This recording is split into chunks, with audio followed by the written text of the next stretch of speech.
Salut, aujourd'hui je vous retrouve pour parler de série une nouvelle fois. Aujourd'hui on va parler de Mon oncle Charlie ou Two and a Half Men, Heroes et Undostress.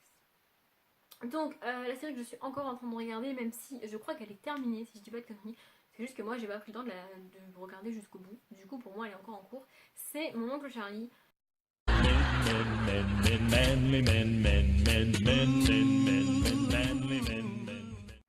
Donc dans Mon oncle Charlie, on va rencontrer trois personnages principaux que je vais présenter évidemment. Là pour le coup, j'ai pas vraiment le choix puisque on voit quasiment que eux dans la série. C'est pas une de mes séries préférées, c'est peut-être pour ça que je l'ai toujours pas terminée, mais c'est sympa. Et enfin, là sur la fin, ça a un petit peu changé d'acteur.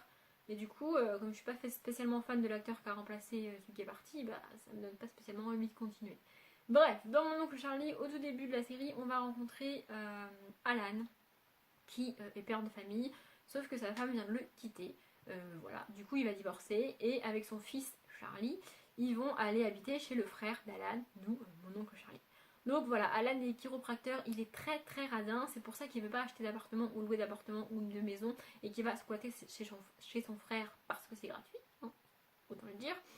Donc voilà, il est pas très apprécié des femmes, c'est pas du tout le genre de tombeur, voilà, il est plutôt célibataire. Et d'ailleurs, il y a pas mal de blagues au cours de la série sur le fait que bah, ça fait longtemps, vous voyez qu'il est tout seul. Ensuite, on a Charlie, donc je sais plus quel âge il a au début de la série, il doit avoir 8-9 ans, quelque chose comme ça. Et donc il doit aller à l'école, sauf que, bah, étant donné que ses parents viennent de divorcer, il va en profiter au maximum, hein. Voilà, il fait un petit peu beaucoup de conneries, il est un petit peu débile comme garçon, hein, faut dire ce qu'il y a quand même. C'est pas le genre de personnage que j'aime beaucoup et c'est pas. Voilà, je l'aime pas spécialement. Mais bon, il est là et il fait des conneries et il est un petit peu débile. En fait, sa débilité est censée être drôle, sauf que moi ça me fait pas rire quoi. D'avoir un enfant aussi débile, ça me donne juste. Enfin, je me suis dit, mais what? C'est possible. Et ensuite, on a Charlie, donc c'est le vieux célibataire. Enfin, je mets des guillemets parce que c'est un célibataire endurci dans le sens qu'il a pas vraiment pour vocation dans sa vie de trouver une femme et de s'installer, d'avoir des enfants. C'est pas du tout son délire. Il doit avoir presque 40 ans, 40-45 ans au début de la série. Et il est célibataire, il habite dans une grande maison sur les hauteurs de là où il y a Hollywood, je sais pas quelle ville c'est. J'ai peur de dire une connerie, du coup je vais rien dire. Mais voilà, il habite dans une grande villa comme ça. Et il écrit des musiques pour des pubs, c'est pour ça qu'il gagne pas mal d'argent.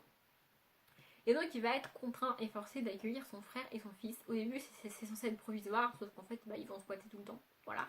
Et donc du coup ça va chambouler son quotidien parce que son quotidien lui c'est un petit peu travailler histoire d'écrire des musiques pour gagner un petit peu d'argent et surtout sortir, draguer et ramener autant de filles que possible. En gros c'est ça sa vie, c'est ça son quotidien.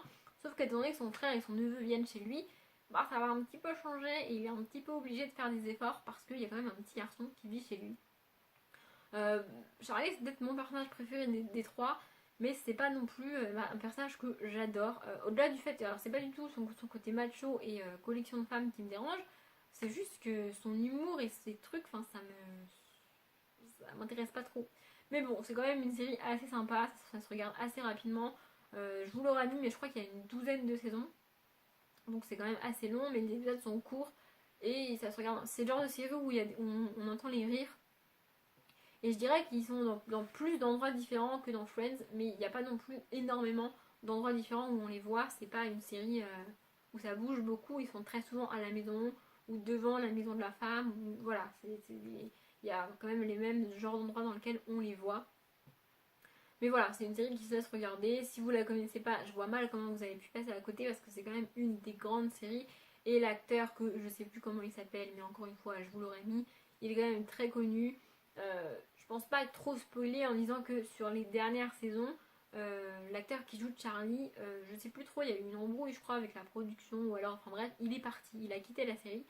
Ce qui fait qu'ils ont dû trouver un espèce de twist scénaristique pour continuer la série. Moi je trouve qu'avec le départ de cet acteur là, ils auraient dû arrêter la série. C'est pas ce qui s'est passé et franchement c'est dommage parce que bah là j'ai toujours pas fini la série et c'est juste parce que ça m'intéresse plus trop spécialement. Je la finirai, je pense pas que je l'abandonnerai parce que ce serait dommage.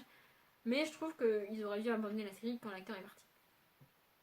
La série que j'ai abandonnée, c'est donc Heroes. Devenir quelqu'un, le héros d'un... C'est aussi une série terminée.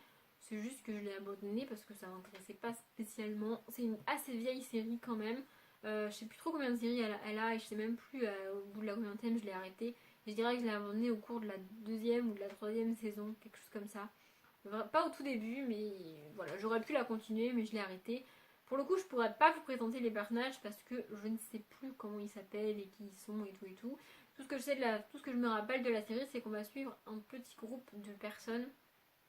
Je crois que vu comme ça au début, ils n'ont pas l'air d'avoir des liens les uns avec les autres. Mais ce qui les relie, c'est qu'ils ont des pouvoirs. Il y en a un qui va, je me rappelle d'un qui va peindre des tableaux et en fait il va peindre l'avenir en fait. Il y en a une qui peut truquer l'électricité, je crois qu'il y en a une qui peut lire dans les pensées. Enfin voilà, ils ont tous des pouvoirs comme ça. Et donc ils vont être un petit peu contraints et forcés de s'allier pour sauver le monde et patati et patata. Je pense que ce qui a fait que j'ai abandonné la série, c'est que je me suis attachée à aucun des personnages. Les filles, je pense, qui regardent la série sont censées s'identifier au personnage qui est joué par Hayden Panettiere, si je dis pas de conneries. Mais moi, c'est pas du tout quelque chose qui m'a intéressée. Voilà, les personnages m'ont pas plus intéressé que ça. Et juste continuer une série parce que c'est du fantastique et parce qu'il y a des pouvoirs, ça me donnait pas spécialement envie. C'est une vieille série. Et de mémoire, je dirais qu'il n'y a pas vraiment d'intrigue pour toute la saison, mais plutôt une grosse intrigue par épisode. Je pense que c'est l'une des premières séries où le fil rouge est un peu plus conséquent que dans les autres. C'est-à-dire qu'on a à la fois une histoire par épisode, mais aussi un truc suivi et plusieurs épisodes qui font qu'au bout d'un moment ça va s'assembler. Mais ça m'a pas donné plus envie que ça de regarder cette série. Voilà, c'est pas une série pour laquelle j'étais fan. Je pense que c'est encore une fois une des premières séries qui a rassemblé autant de monde et qui a fait que les séries sont aujourd'hui quelque chose de quotidien et d'aussi répandu. Mais voilà, moi c'est pas quelque chose, c'est pas une série que j'adore et dont je garde un grand souvenir. Comme ça peut être le cas de Charm, parce que c'est une vieille série aussi que j'ai regardée après tout le monde et que pourtant j'ai beaucoup aimé et que j'ai terminé. Mais avec Heroes, ça l'a juste pas fait. Et la dernière série, c'est sans conteste, vous l'aurez deviné puisque les deux premières c'était pas du tout ça, ma préférée des trois. Il s'agit de Undo Stress.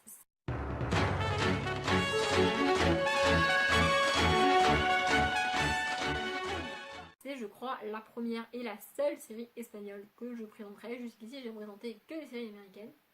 Je crois qu'il n'y en a même pas une anglaise dans l'eau. Mais bon, celle-ci, elle est espagnole. Je sais pas trop dans quelle mesure je vais présenter les personnages parce que là, au moment où je parle, je sais pas ce que je vais dire après. Mais bon. Donc, on va suivre un groupe de danseurs dans une école de danse. Voilà. Alors, tout ce qui est sexy dance et les films de danse comme ça, où on connaît la fin, moi j'adore ces films-là, je peux les regarder encore et encore. Bon, il se trouve que dans Sexy Dance le 1, il y a Channing Tatum, mais bon, ça c'est un détail. Hein. Donc voilà, c'est vraiment un univers que j'aime beaucoup, la danse. Il se trouve que quand j'étais petite, j'ai pas fait de danse parce que j'étais un garçon manqué, hein, voilà. Mais maintenant que je suis adulte, et ben, j'aime bien la danse et je regrette presque de ne pas en avoir fait quand j'étais petite. Bref, du coup, c'est un sujet que j'aime beaucoup et j'ai vraiment, vraiment adoré Undo Stress. Donc on va suivre, je crois qu'on peut dire que le personnage principal de la série, c'est Lola. Alors je ne me rappelle plus leur nom de famille parce que ça va être un petit peu loin pour ça. Elle intègre donc cette école de danse et elle est assez pauvre quand même. Elle vit avec son père seul. Je crois qu'elle a un petit frère ou une petite soeur, un petit frère je dirais. Et du coup, ils n'ont pas vraiment beaucoup d'argent et c'est compliqué pour eux déjà de payer l'école. Du coup, voilà, c'est un petit peu la pauvre de l'école, encore que c'est pas la plus pauvre, j'y reviendrai après. Mais voilà, on va la suivre. Elle est très belle, très jolie. Elle a les cheveux super longs, super noirs. Elle est magnifique, elle danse trop bien évidemment. Enfin voilà, c'est le personnage parfait, j'ai envie de vous dire. J'aime beaucoup Lola vraiment. Et d'en parler et d'avoir vu que j'allais devoir parler de Windows 13 dans cette vidéo, ça m'a presque donné envie de la re-regarder parce que c'est vraiment une série que j'ai beaucoup aimée quand j'étais adolescente. Je devais avoir quoi, 14-15 ans quand je regardais ça. Et voilà, c'est un petit peu nostalgique, voilà. Ensuite on a, comment il s'appelle, Pablo, un truc du genre. Je sais plus comment il s'appelle. Mais on a un autre personnage qui lui aussi galère pour payer son école. Sauf que lui, je crois qu'il a même pas de parents. Et du coup, il travaille à l'école. Il fait les ménages et il passe le balai, tout ça pour gagner un petit peu d'argent et payer l'école. Je crois qu'il s'appelle... Non, il s'appelle pas Pablo. Bref, je ne sais plus comment il s'appelle du tout. C'est trop loin. Ça fait 10 ans, vous vous rendez pas compte. Et donc, voilà, on va suivre tout ce groupe de danseurs. Alors, évidemment, en Suisse, il y a aussi Geronimo, je crois, que j'aime beaucoup et qui va un petit peu disparaître au fil des saisons. Mais voilà, il y a pas mal d'intrigues amoureuses et on les suit à la fois dans leur progrès en danse et au sein de l'école. Et il y a aussi tout ce qui est interaction entre les personnages. Il y a pas mal de sujets adolescents répandus qui sont abordés, à savoir la première fois pour une fille, comment ça se passe. De mémoire, je crois pas que l'homosexualité soit abordée. Je peux me tromper, mais je crois pas. Mais voilà, il y a plein de sujets comme ça qui interviennent à cet âge-là et qui sont encore plus spécifiques pour eux parce qu'ils sont danseurs. Il y a par exemple toute la question du développement féminin, parce que quand t'es danseuse, tu peux pas te permettre de grossir ou de prendre des formes, c'est pas possible. Donc voilà, c'est vraiment des sujets qui sont importants. C'est pas une école de danse classique, je crois qu'on les voit pas faire du classique, ils font plutôt de la danse moderne ouais, de la danse moderne, quoi, je trouve plus l'autre mot, mais c'est ça. Il n'y a pas vraiment de classique, mais c'est vraiment cool. Et il y a aussi toute une intrigue un peu plus adulte avec les dirigeants de l'école, notamment la directrice s'appelle Carmen, je crois. Et il y a aussi les sujets de relations prof-élève qui sont abordés, de comment ça peut passer à l'amitié et puis à plus que de l'amitié alors que c'est prof-élève et que c'est mal vu. Voilà, il y a plein d'intrigues comme ça qui sont abordées. C'est vraiment une intrigue que j'ai beaucoup aimée quand j'étais adolescente. Franchement, si vous la connaissez pas et si vous n'avez pas essayé, même si vous êtes adulte, ça peut être sympa et ça peut être cool. C'est pas le genre de série de prise de tête qui nécessite beaucoup d'attention et de réflexion pour comprendre ce qui se passe. Pas du tout. Mais moi, j'ai vraiment, vraiment beaucoup aimé cette série et je me rappelle plus de la fin. Du coup, peut-être que je vais vraiment la re-regarder parce que je me rappelle plus de la fin et que c'est dommage.